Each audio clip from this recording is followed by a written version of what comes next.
श्रीकृष्णाय नमः। न हि कश्चित् क्षणमपि जातु तिष्ठत्य कर्मकृत् कार्यते ह्यवशः कर्म सर्वः प्रकृतिजैर्गुणैः।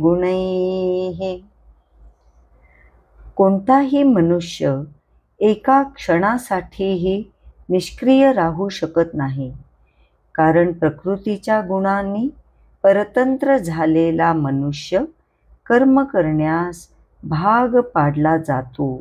गुण त्याला कर्म करायला लावतातच. आपण कधी विचार केला आहे का, मी आता काहीच करणार नाही असे ठरवले तरीही आपला श्वास चालूच असतो, विचार येतच राहतात आणि शरीर हालचाल करतच असते. भगवंत सांगत आहेत, मनुष्य कधीही निष्क्रिय राहू शकत नाही. एकतर आपण देहानं कर्म करतो, नाही तर मनाने करतो किंवा बुद्धीने कर्म करतो.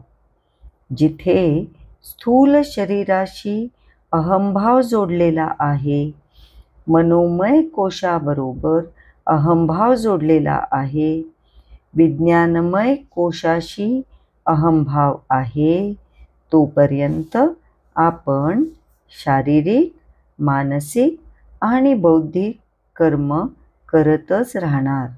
न हि कश्चित् क्षणमपि जातु तिष्ठत्य कर्मकृत्.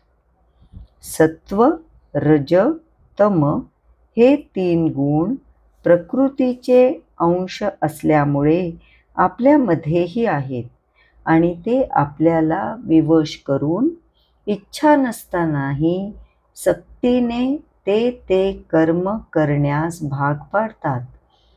आपल्या स्वभावाचे, आपल्या गुणांचे एक अदृश्य चाक सतत आपल्याला कर्माकडे ढकलत असते.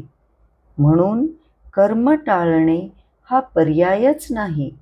कर्म कसे करायचे हे समजून घेतले पाहिजे.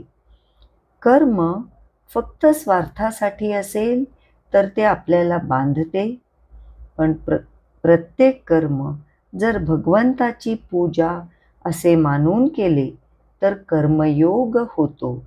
यद्यत् कर्म करोति तत्तदखिलं शंभो तवाराधनम. आजपासून आपण कर्मयोगाच्या अद्भुत प्रवासाची सुरुवात करत आहोत. कर्म सोडायचे नाही, तर कर्माला योगाचे रूप द्यायचे. श्रीकृष्ण शरणम मम.